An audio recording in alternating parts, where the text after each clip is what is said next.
خیر، با درس دیگری خود، درس نوبتی خود رو شروع می نماییم. در اینجا کتابی که ما در دست داریم در اینجا کتاب لمعة الاعتقاد، هادی الی سبیل الرشاد، مغز اعتقاد که هدایتگر است برای روشنی. این کتاب از ابن قدامه مقدسی است که شرح دهنده آن فضیلت شیخ علامه شیخ محمد بن صالح العثیمین است رحمه الله تعالی. اولا مقدمه این را میخونیم. در این درس مقدمه این شرح را میخونیم که مقدمه این شرح یک مقدمه بی نهایت زیبایی دارد. میفرماید که مقدمه شارح ابن عثیمین رحمه الله تعالی: بسم الله الرحمن الرحیم، الحمد لله نحمده و نستعینه و نستغفره.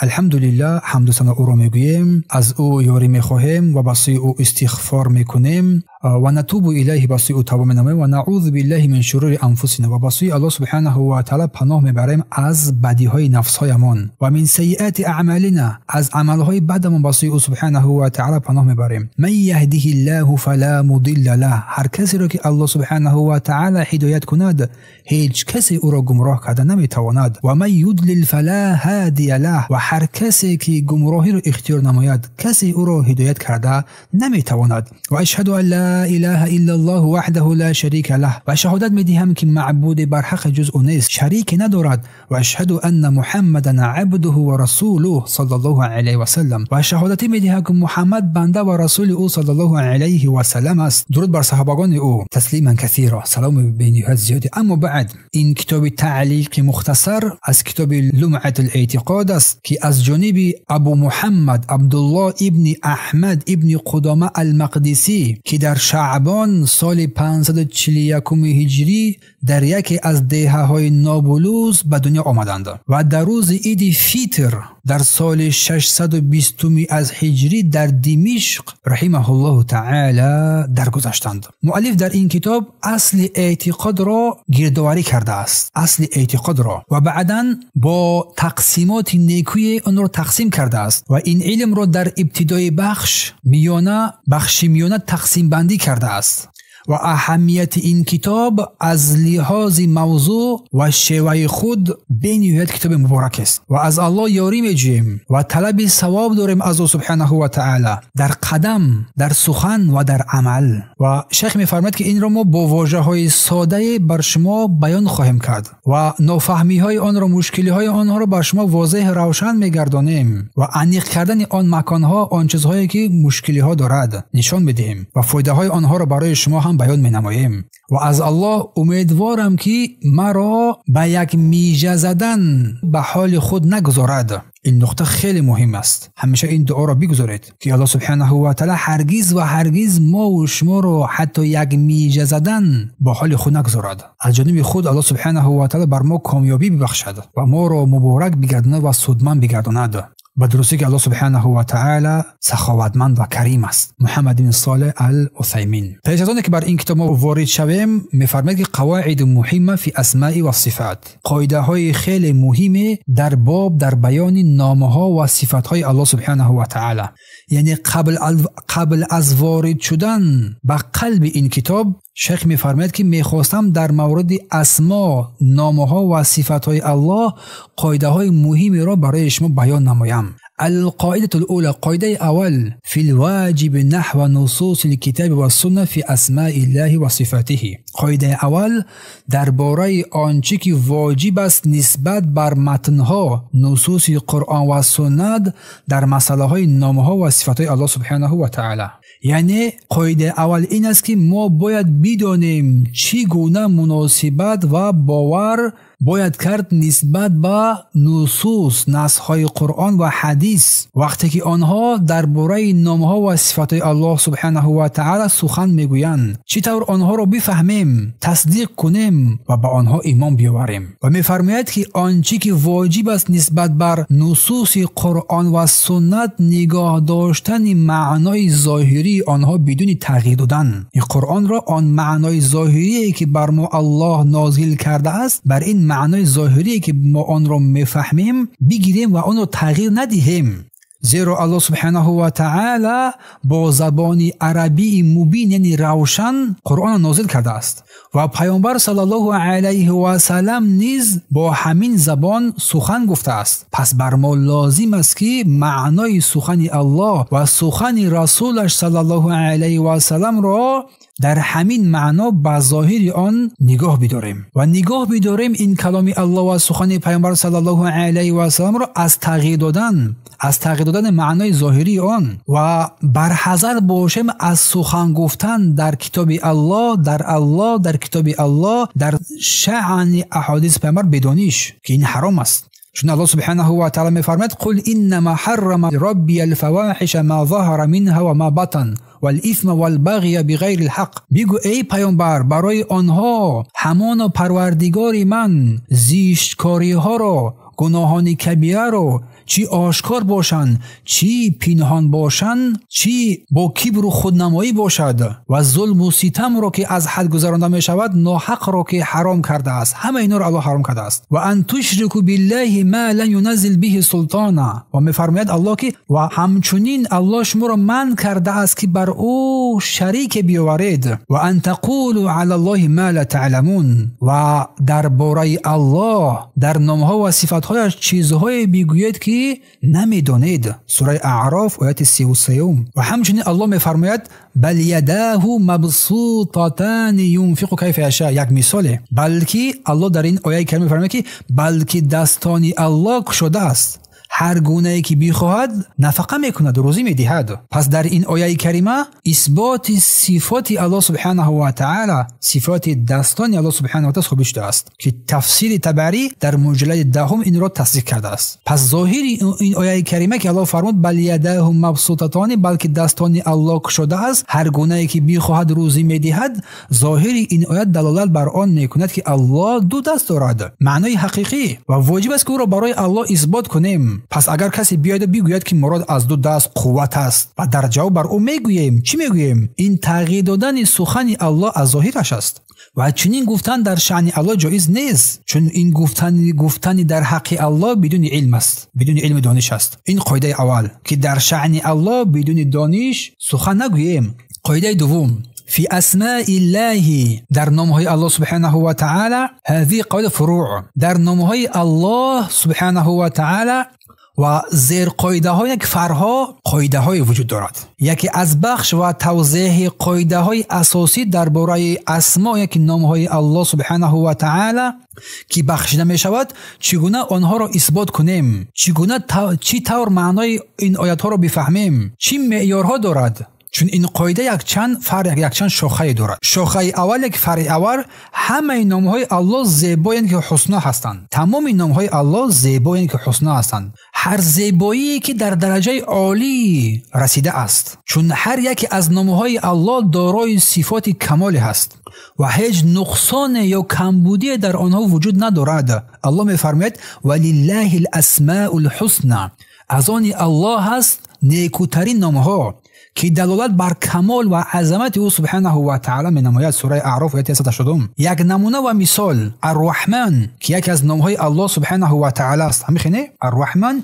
یکی از نام‌های الله سبحانه و تعالی است که دلالت کننده به صفت بزرگ است که رحمت وسیع است. رحمت وسیع الله همه چیز رو، همگان رو فرا گرفته است. پس از این رو ما میفهمیم که دهر میگویم عصر، دهر از نام‌های الله نیست، چون که در این دهر مفهومه که حدی غایه زیبایی میرسد در آن دیده نمیشود. و در حدیثی که رسول الله میفرماید که لا تسبوا الدهر فان الله هو الدهر، دهر رو دشنام ندهید که زیرا الله خود دهر است. روایت مسلم است. دهر رو دشنام ندهید زیرا الله خود دهر است. دهر عصر میگیم، سال رو میگیم. که این حدیث روایت مسلم است در کتاب بیان آداب، باب در بیان نهی دشنام دادن از دهر، حدیث 2246. حدیث ابی هریره است که پیامبر الله فرمود لا تسبوا الدهر، زمانه رو دشنام ندهید، فان الله تعالی قال، بدوست که الله گفت انا دهر، من دهر هستم، الایام واللیالی لی، این روزها و شبها از آن من است، این روزها و شبها از آن من است، چگونه که بخوام آنها را تغییر میدهم، زیر کنترل خود قرار میدهم. سند این حدیث رو علما گفتن صحیح است. پس عالمان بزرگ ابن قیم رحمه الله تعالی در کتاب زاد المعاد در مجلد دوم میفرماید که کسی که با زمان دشنام بدهد او انسان در میان دو حالت قرار دارد. کسی که زمان را دشنام بدهد در میان دو حالت قرار دارد که از هیچ یکی از آنها راه گریزی نیست. یکم یا او الله را دشنام میدهد یا بر الله شرک میآورد. برای چی؟ میفرماید که زیرا اگر او باور داشته باشد که تنها الله است که همه آن حادثه ها را انجام میدهد، تمام حادثه ها حوادث در دست الله سبحانه و تعالی است، ولی همزمان آن را با دستان میدهد این زمانه را، پس او در اصل الله را دستان داده است میگوید. پس صاحب این مالکیت دهر است، پس او صاحب است و او مالک این دهر است. پس چگونه که بخواهد تصرف میکند؟ و در روایت دوم آمده است که الله سبحانه و تعالی میفرماید که امر در دست الله است، فرمان روایی در دست الله است، شب و روز را در نظارت خود دارد. در روایت بخاری در باب در کتاب توحید در بیان قول الله سبحانه و تعالی یریدون ان یبدلوا کلام الله، میخوان کلام الله را دیگرگون بسازند، تغییر بدهند. همچنین در روایت مسلم هم در باب آداب در کتاب بیان آداب ذکر شده است از حدیث ابی هریره. پس فرع دوم، شاخه دوم، اسماء الله غیر محصوره بعدد معین. این نقطه مهم است. نامهای الله با شماره معین محدود نیستند، با یک عدد معین نامهای الله محدود نیست. و دلیل آن بیان اینکه نامهای الله با شماره معین محدود نیست قول رسول الله صلی الله علیه و سلم که فرمود اللهم انی اسألک بكل اسم هو لک، ای الله تو را با هر نامی که از آن توست، نامی که خودت خود را به آن نامیده ای، از تو سوال دارم. او انزلته فی کتابک، یا آن نامهایی که در کتابت آن را تو فرود آورده ای، نازل کرده ای. او علمته احدا من خلق، یا که یکی از این نامهایت را به یکی از مخلوقات، به یکی از خلقت تو تعلیم داده ای، آموزانیده ای. او استأثرت فی به فی علم الغیب عندك. این نقطه، یا آن نام را در علم غیبی خود در نزد خودت نگاه داشته ای. از تو دعا میکنیم. پس معلوم شود که بعضی از نامهای الله سبحانه و تعالی هستند که الله اون رو برای ما گفتگی نیست. پس نامهای الله با این 99 نام که میگن نامهای الله 99 از این زیاد نیست، این سخن پس معلومه که به نص این حدیث نادرست است. حدیث صحیح است از ابن مسعود رضی الله عنه، روایت احمد و ابن حبان و حکیم روایت کرده هستند. و حافظ ابن قیم در شفاء العلیل در صفحه 274 درباره اهمیت و منفعت ها در کتاب فوایدش و احمد شاکر این حدیث را در مسند تصدیق کرده هستند و البانی این حدیث صحیح دانستند. پس در اینجا که آنچه را که الله در علم غیب در نزد خود برای خود نگاه داشته است، این را در اینجا بیان میگردد که نامهای الله زیاد هستند. پس در اینجا سخن می رود که جمع بین این حدیث، جمع کردن بین این حدیث و قول پیامبر صلی الله علیه و حدیث دیگری که ان لله 99 اسما، که از برای الله 99 نام هست، الله دارای 99 نام است. در حدیث دیگر 100 الا واحده، که 100 است مگر یک، که 99 نام است. من احصاها دخل الجنه، اگر اینها را حساب نماید، حفظ نماید، داخل بهشت میشود، که این حدیث روایت بخاری در باب دعا ذکر شده است از حدیث ابی هریره. پس معنای این حدیث این است که نامهای الله 99 نام است. اگر معنای این حدیث رو بگیریم، هر کی این 99 نام را حساب کند، حفظ نماید، وارد بهشت می شود. پس مراد از این نیست که اسمهای الله تعالی با این عدد محدود هستند. 99 است جز این نیست. پس نظر این است که 99 باشند تمام. پس چون حدیثی بالا بر این اشاره میکنه که نامهای الله سبحانه نامهای دارد که بر ما ذکر یادآوری نکرده است، یا که به بعضی از خلقش اون را آموخته است. اما فرع سوم، شاخه سوم، اسماء الله لا یثبت بالعقل و انما یثبت بالشرع. این قاعده خیلی مهم است که نامهای الله با عقل ثابت نمیشوند. ما نامهای الله رو با عقل ثابت نمیکنیم، بلکه نامهای الله رو با شریعت، با قرآن و سنت ثابت میکنیم. پس نامهای الله با قرآن و سنت ثابت میشوند. یعنی اثبات نامهای الله تنها با آن چیز وابسته است که شریعت آورده است. پس نمیتوان در آنها چیز زیادی کنیم. یکم نام را بیاریم بگیم این نام الله زیادی کنیم، نمیتونیم این کار انجام بدیم و نمیتونیم از آن نامهای الله چیز را کم کنیم، زیرا عقل بر این قادر نیست. پس الله سبحانه و تعالی به نامهای بزرگ سزاوار است که خود را نام نهاده است. پس از این رو شیخ می‌فرماید که برای ما و شما لازم است که در این مسئله به شریعت تکیه نماییم، بر کتاب الله و سنت پیامبر صلی الله علیه و سلم. زیرا نامگذاری کردن الله با نامی که خود را نامگذاری نکرده است، یا انکار کردن نامی از نامهای الله که خود را نام نهاده است، این جنایت است در حق او سبحانه و تعالی. همین طور نه الله خود را با آن نامی که نامگذاری نکرده است ما را نامگذاری کنیم، یا که آن نامهایی که الله بر خود اثبات کرده است ما را کم کنیم، بگیم نه، این جنایت است. برای همین شیخ میفرماید که لازم است که ما در این مسئله، یک در مسئله نامها و صفاتهای الله سبحانه و تعالی ادب رو رعایت کنیم، با آداب باشیم، ادب با الله. انشاءالله که ما در آینده باز به نزدیکی در بیان ادب با الله سبحانه و تعالی سخن خواهیم کرد. پس شاخه دوم، فرع دوم، هر یک نام از نامهای الله سبحانه و تعالی هم به ذات الله اشاره میکند، هم به صفاتی که در آن نام داخل است و هم به اثری که از آن نام بیرون می آید. پس این نام و ایمان بنده به آن نامهای الله تنها وقت کامل می شود که همه آنها را اثبات نماید. العظیم، بزرگ،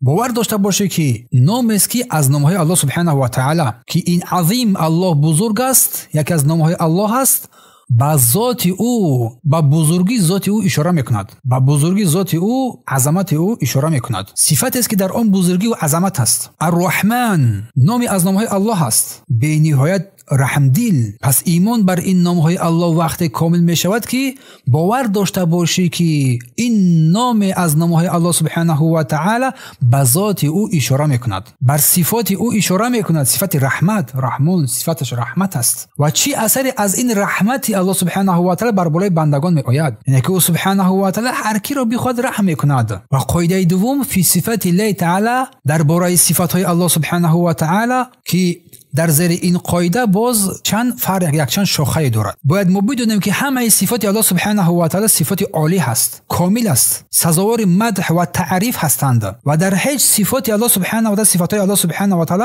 هیچ گونه نقصان و عیب نیست. به هیچ گونه در صفات الله هیچ عیب و نقصان فرا نمیگیرد. مثال حیات، الحی میگیم، حیات زندگی، العلم دانش، القدره قدرت، شنوایی بینایی، حکمت رحمت، بالا بودن علوی الله سبحانه و تعالی و غیره. ولله المثل الاعلى، و الله سبحانه و تعالی و صفات برتر از آن الله سبحانه و تعالی است. حیات میگیم، حیات الله کامل است، از نابودی پیدا نشد، ابدا ازلا بود، مثل حیات بشریت نیست که از نابودی با نابود میشود. دانش الله کامل ترین دانش را دارد، از جهل نبود که سپس دانش پیدا کرد و پس با بندادانی می رود، با فراموشی می رود. نه، قدرت الله، انسان یک مدت ضعیف است، سپس قدرتمند می شود، جوانی با سپس ضعیف می شود. نه، زیرا پروردگار رب کامل است، صفات او هم باید کامل باشد.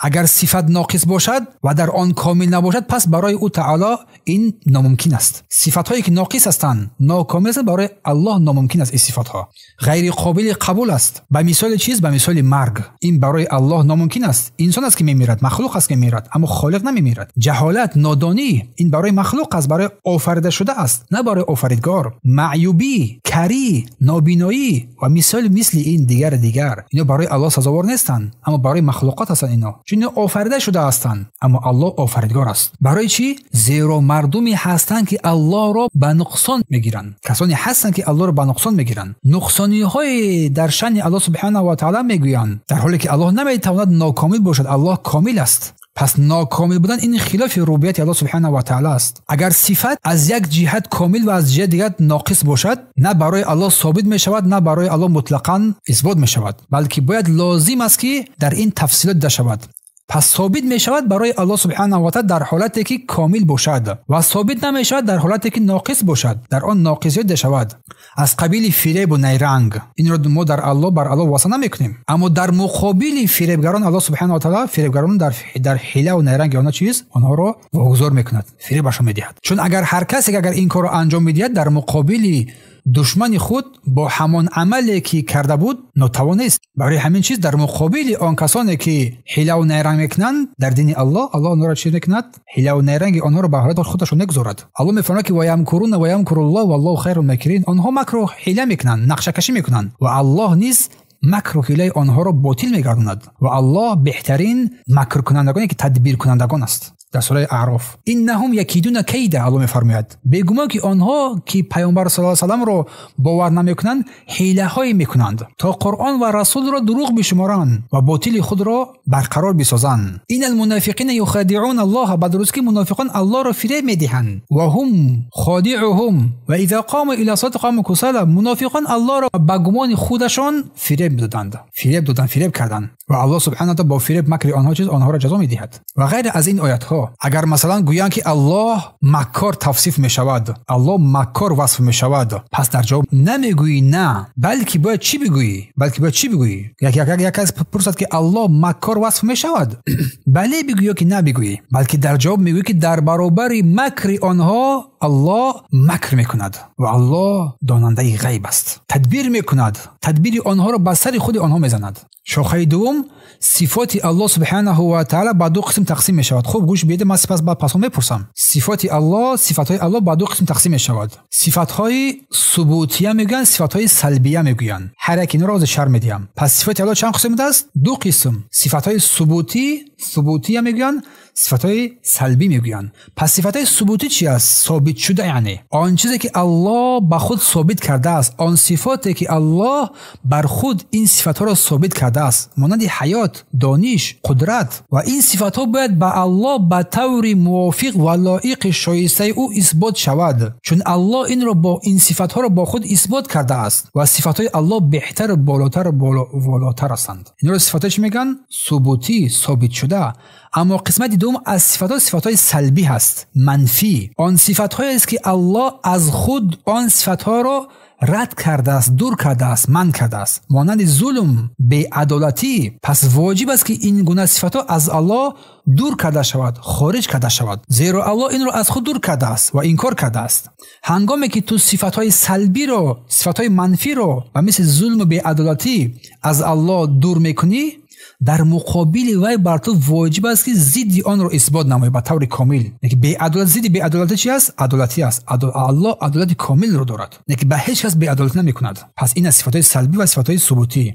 مثال قول الله سبحانه و تعالی، الله می‌فرماید ولا یظلم ربک احد، و پروردگار تو به کسی ذره ظلم و ستم نمی‌کند. قول الله است به هیچ کس ظلم و ستم نمی‌کند. ظلم و بی‌عدالتی نسبت به الله سبحانه و تعالی باید انکار کرده شود، در حالی که با اعتقاد کامل، باوری کامل تو اعتقاد می‌نمایی که الله عادل است، عدالت او کامل است، پایدار است. فهمو؟ شاخه سوم صفات‌های ثبوتی، صفات دو قسم است، ثبوتی و سلبی. اکنون فرع سوم صفات‌های ثبوتی را می‌گیریم. صفات‌های ثبوتی بر دو قسم تقسیم می‌شود. صفات‌های ثبوتی که در الله ثابت است بر دو قسم تقسیم می‌شود.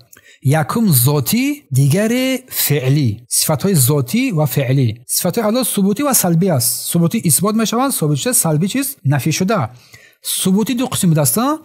ثبوتی دو قسم است، ثابت شده دو قسم است، ذاتی و فعلی. پس صفات‌های ذاتی چی است؟ صفات‌های ذاتی، صفات ذاتی میگویند این آن صفات‌هایی است که همیشه الله بر آن وصف می‌شود. صفات‌های ذاتی صفات‌هایی است که الله همیشه بر آن وصف می‌شود و این صفات‌های الله سبحانه و تعالی به هیچ وجه و هیچ گاه از او از بین نمی‌رود. از الله سبحانه و تعالی صفات‌های ذاتی مثل شنوایی، سمع، مثل بینایی، بصر. فهمو؟ اینا صفات چی میگن؟ صفات ذاتی میگن، متعلق به ذات الله سبحانه و تعالی است، شنوایی و بینایی. اما قسمتی از صفات‌های ثبوتی، قسم دوم صفات‌های فعلی است. صفات فعلی میگن این صفات‌هایی است که با اراده و مشیت الله واسطه است. این صفات‌ها با اراده و مشیت الله واسطه است.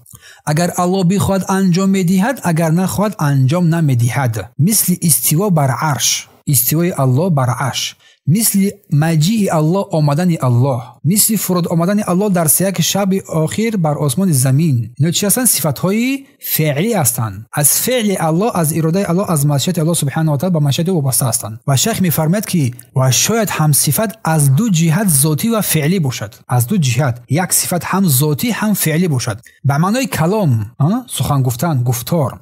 زیرا می‌فرماید که اصل صفت صفات‌های ذاتی است. اصل صفت صفات‌های ذاتی است. زیرا الله همیشه سخنور بود و باقی میماند. سخن گفت و سخن میگوید و سخنش باقی میماند. اگر میگه به اعتبار آحاد بگیریم، یکی از اینا بگیریم، کلام بگیریم، صفت فعلی است.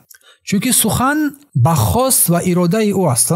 همین سخنگویی با خواست او ارتباط دارد. هر وقت بخواهد هر سه بخواهد سخن میگوید. شاخه چهارم، هر صفت از صفاتهای الله سه سوال را در بر میگیرد.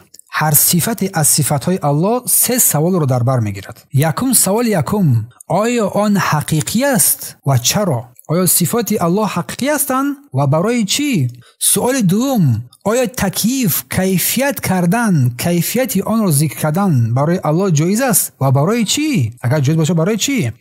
سوال سوم، آیا با صفات مخلوق، صفات الله آیا با صفات مخلوق مانند است؟ مانند شده میتواند و برای چی؟ سه سوال در بر میگیرد. و جواب به سوال اول، بله، صفات الله حقیقی است. صفات الله حقیقی است.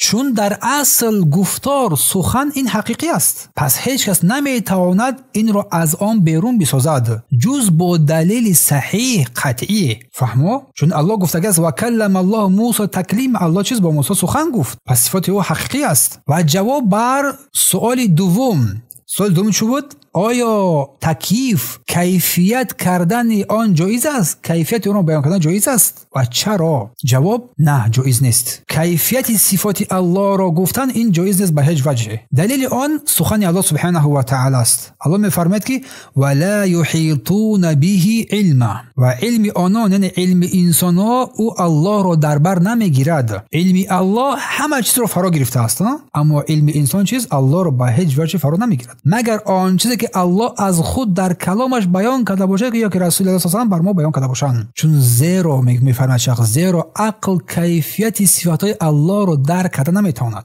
عقل اینو درک کردن نمیتواند. این جواب دوم بود. اما جواب سوم، گفتیم در هر صفت از صفات الله سه سوال پیدا می شود. سوال سوم چی بود؟ آیا با صفات مخلوقان تمثیل مانند می شود و برای چی؟ جواب بر این، جواب سوم، با صفاتهای مخلوقات به هیچ وجه صفات الله مانند شدن نمیتواند. چون الله میفرماید که لیس کمثله شیء و هو السمیع البصیر. هیچ چیز از مخلوقاتش، نه در ذاتش، نه در ذات الله، نه در نام ها و صفاتهایش مانند او نیست. هیچ کس هیچ چیزی مانند او سبحانه و تعالی نیست، نه در ذاتش و نه در صفاتش، نه در نامهایش. زیرا الله لایق کاملی است و بالاتر از الله چیزی نیست. بالاتر از الله چیزی نیست. پس نمیتواند با مخلوق خالق مانند باشد. زیرا مخلوق ناپوره است. مخلوق آفریده شده است. الکی ضعیفی در آن دیده می شود. به نیازهای بیشتر نیاز دارد. به چیزهای بیشتر نیاز دارد. پس مخلوق ناقص، ناپوره است و الله خالق و پوره و کامل است. پس شیخ می‌فرماید که تفاوت، نه که گوناگونی بین تکییف، کیفیت و تمثیل مثال در آن است که این که تمثیل یعنی مثال زدن، بیان و ذکر کیفیت صفت است. بیان کردن و ذکر کیفیت صفت که این بر محدودیت آورده می‌رساند. و کیفیت باشد بیان و ذکر کیفیت صفت، این گونه است. کیفیت آن را بیان کردن که هر دو این ناممکن است در شأن الله سبحانه و تعالی ذکر کردن. اگر ما در تمثیل مثال بزنیم، در مثال زدن مثال بزنیم، کسی میگوید که دست الله مثل دست آدم است. کسی میگوید که دست الله مثل دست آدم است. در مثال اگر تمثیل مثال زدن اگر بگوییم، در حالی که این قطعا جایز نیست. حتی میتونه دستی گاو با مثل دست آدم باشد. نه، دست مخلوقات با مخلوقات مانند نیست. دست مورچه، دست پیشک میتونه مثل آن باشد. پس مانند که در بین مخلوقات که اینها با همدیگه مانند نیست، پس اولا هست که دست الله سبحانه و تعالی لیس کمثل شیء، مثل مانند الله کسی چیزی نیست. این مثال تمثیل بوده، تمثیل مثال زدن. اما تکییف، کیفیت، مثال کیفیت میگه دست الله را با گونه معین توصیف و وصف میکند. دست الله را با گونه یک انسان وصف و توصیف میکند که با دست مخلوقات مانندش میکند. کیفیتش فهمو؟ میگه کیفیت دست الله مانند کیفیت دست انسان هم همین گونه است. اینم قطعا جایز است از دیدگاه شریعت و این درست است و این مخالف عقیده اهل سنت و جماعت است. قاعده چهارم میگه فیما نرد به علی معطله. قاعده چهارم در آنچه که ما بر معطله ها انکار کنندگان جواب میدهیم، چون کسانی هستند که صفات الله را انکار مینمایند، از جهمی ها، از معتزله ها، از معطله ها، از اشعری ها، از ماتریدی ها هستند که انکار مینمایند. میگه بر اینا جواب، معطله آنهایی هستند که میفهم معطله کی هست اول بدونیم. معطله آنهایی هستند که برخی از نامه ها یا صفات الله را انکار میکنند. این تعطیل انکار است. یا معنای آیات ها و احادیث را به ظاهر خود تحریف تغییر میدهند. شاید هر یکی ما باشون با این گونه انسان وا خدا باشیم که صفات الله را انکار می‌نمایند یا تحریف و تغییر میدهند، اینا رو معطله میگویند. اینا رو معطله انکار کنندگان صفات الله نیز میگویند. پس قاعده عمومی جواب بر همه این معطله ها انکار کنندگان صفات الله سبحانه و تعالی این گونه جواب میدهیم. چگونه جواب میدهیم؟ این آیه ها، این آیات الله و صفات و احادیثی که در باب صفات آمده است، آنها اینها را از ظاهرشان تغییر میدهند، ظاهر نصها را تغییر میدهند که این بر مقابل گفته الله و رسول الله صلی الله علیه و سلم است. ظاهر آیات تغییر میدهند است. همین گونه نیست؟ همین گونه است. مخالفت کردن، قرآن را مخالفت نمودن، احادیث پیامبر را مخالفت نمودن. دوم، خلاف راه این معطله ها، انکار کنندگان صفات الله، خلاف راه سلف صالح را گرفتند. اینکه از صحابگان کرام و تابعین خلاف راه آنها را گرفتند،